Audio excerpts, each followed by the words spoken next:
Good morning, কেমন আছেন সবাই? মৌমিতার সেকেন্ড ইনিংস ব্লগে আপনাদের সকলকে স্বাগত জানাই। আজকের দিনটা 14ই মার্চ অর্থাৎ বৃহস্পতিবারের সন্ধেবেলা মা ও মেয়ে দুজনে মিলে বেরিয়ে পড়লাম শপিং করব ও সিনেমা দেখব বলে। তাই আজকে আমরা পার্ক সার্কাসের কাছে যে মলটি রয়েছে সেখানেই যাচ্ছি, যার নাম কোয়েস্ট মল।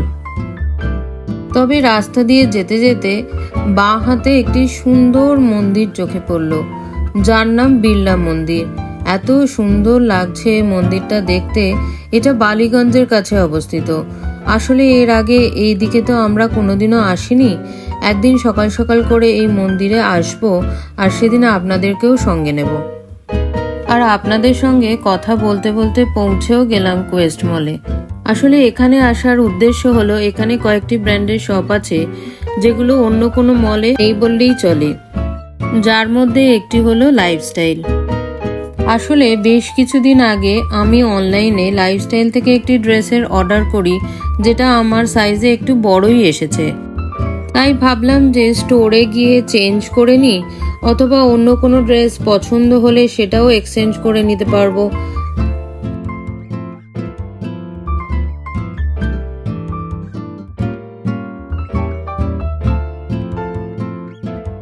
যে ড্রেসটা নিয়েছিলাম সেটার তো কোনো সাইজ পেলাম না, তবে তার পরিবর্তে অন্য একটা ড্রেস নিলাম।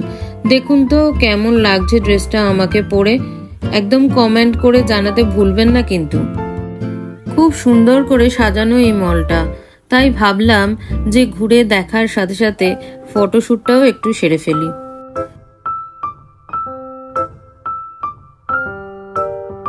আমরা মা মেয়ে মিলে যখন ভাবলাম যে এখানে এসেছি, যখন এখানের আইনক্সে একটা মুভি দেখি, তবে যে মুভিটা আমরা দেখতে চাইছি এই মুহূর্তে তার টাইমিং সেখানে নেই। যেটা আছে সেটার দামও আবার অনেক বেশি। তাই এখানে সময় নষ্ট না করে সোজা চলে যাই লেক মলের দিকে। চলুন তাহলে বেরিয়ে পড়ি, বাকি কথাটা রাস্তায় যেতে যেতেই সেরে নিই। আসলে আমরা শয়তান নামে একটি মুভি বেরিয়েছে, সেটাই দেখতে চাইছি। সেখানে সন্ধ্যে 8টার সময় শো রয়েছে। তাই যাই হোক, এই প্রথমবার আমরা টিকিট কাউন্টার থেকে টিকিট কেটে বিফোর টাইমে হলে ঢুকবো। এছাড়াও আমরা যারা 90s সময়কার মানুষ রয়েছি তাদের কাছে অজয় দেবগন এবং আর মাধবনের সিনেমা খুবই প্রিয় ছিল।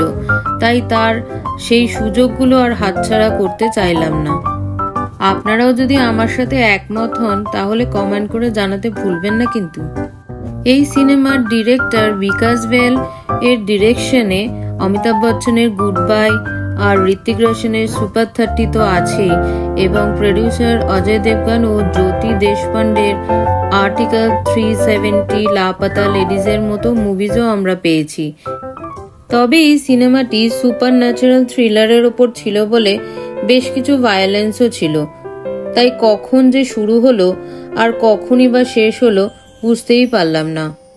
যাই হোক, অনেকটাই রাত হয়ে গেছে, এবার বাড়ি ফেরা যাক। সিনেমাটা বেশ ভালোই লাগলো।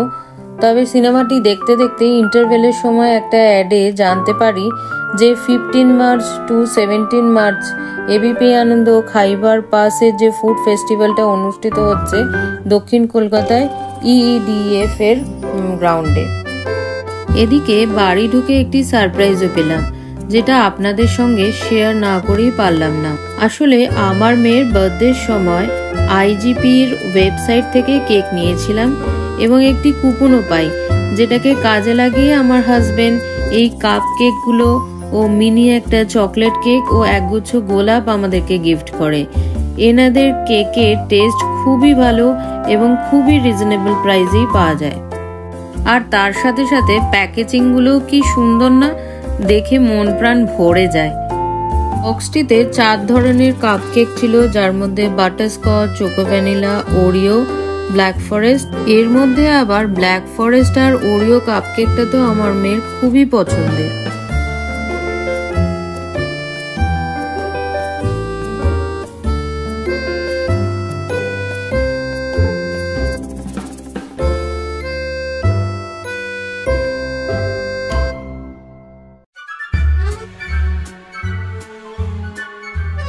আজকে শুক্রবার অর্থাৎ 15 মার্চ বিকাল বিকাল করে আমরা তিনজনেই বেরিয়ে পড়লাম। গতকাল রাতে সিনেমা দেখে ফেরার সময় যে ফুড ফেস্টিভ্যালের কথা আপনাদেরকে বলেছিলাম, আজ আমরা সেখানেই যাচ্ছি। জায়গাটি হলো যাদবপুর সাউথ সিটির কাছে ইডিএফ গ্রাউন্ডে, এবিপি আনন্দর খাইবার পাস। এখানে প্রবেশ মূল্য মাথাপিছু 20 টাকা করে। এই খাদ্য মেলাটি এই বছর 10 বছরে পদার্পণ করলো।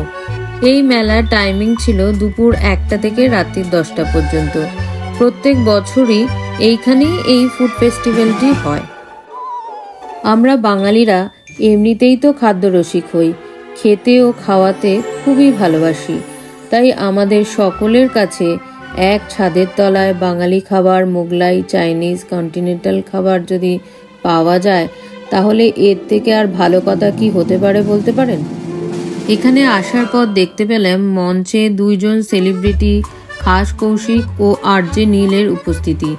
চলুন ওনাদের কথা ও গান শুনতে শুনতে চায়ে পে চর্চা নামক স্টল থেকে চা ও সিঙ্গারা খেয়ে আজকের সন্ধ্যেটা আরম্ভ করি। এখানে প্রায় 50-এরও বেশি নামি দামি কোম্পানির স্টল রয়েছে।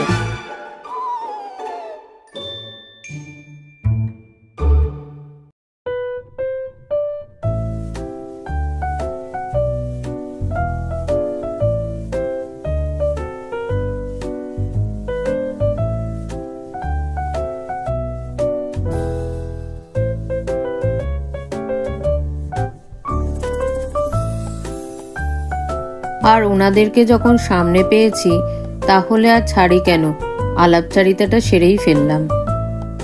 এখানে স্টলগুলির মধ্যে রয়েছে Mitra cafe, Hanglatherium, Allen kitchen, Sabir hotel, Bijli grill, Posto Patuli, বাবু কালচার, 16 আনা বাঙালি। এছাড়াও রয়েছে সূর্যকুমার মোদক, নলেন চন্দ্র দাস অ্যান্ড সন্সের মতো বড় বড় মিষ্টির দোকানের স্টলও। স্টলগুলো ঘুরতে ঘুরতে খিদিরপুরের ইন্ডিয়ান রেস্টুরেন্টটা চোখে পড়ল, যেখান থেকে আমরা বিরিয়ানি ও গালাউটি কাবাব নিয়ে নিলাম।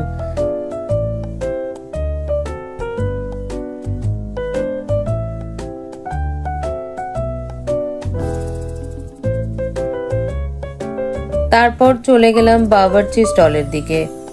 এখানে আছে চাইনিজ আইটেম এবং তার সাথে সাথে বিভিন্ন ধরনের কাবাবও আপনারা পেয়ে যাবেন।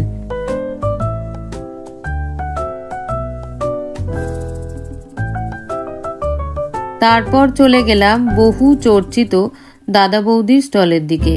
সেখান থেকেও চিকেন বিরিয়ানি 1 প্যাকেট প্যাক করে নিলাম। তখন আমাদের ওখানে দাঁড়িয়ে খাবার মতো কোনো পরিস্থিতিই ছিল না। এরপর চলে গেলাম আপনজন কালীঘাটের স্টলটির দিকে। এই দোকানটিও বহু চর্চিত।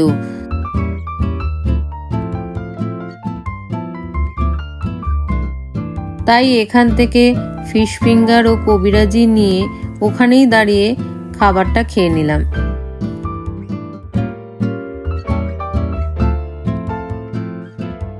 এই ফুড ফেস্টিভ্যালে যে কটাই স্টল রয়েছে প্রত্যেকের খাবারই খুবই সুস্বাদু এবং জনপ্রিয়।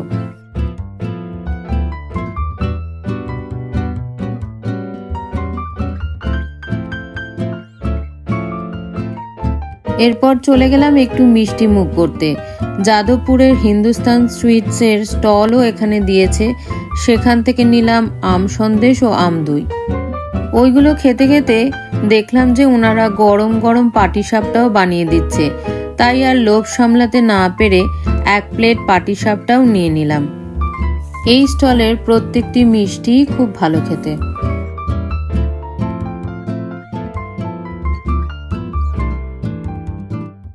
এরপর চলে গেলাম কোরিয়ান কালচার ক্লাবের স্টলের দিকে, যেখান থেকে নিয়ে নিলাম মাচা বাবল টি, যেটা আবার আমার মেয়ের একটি পছন্দের ড্রিঙ্কস। আর তার পাশেই ছিল পি বেরিজ বলে একটি কেক শপ, যার থেকে আমরা ডোনাটস ট্রাই করলাম আর বাড়ির জন্যও কিছু প্যাক করে নিলাম।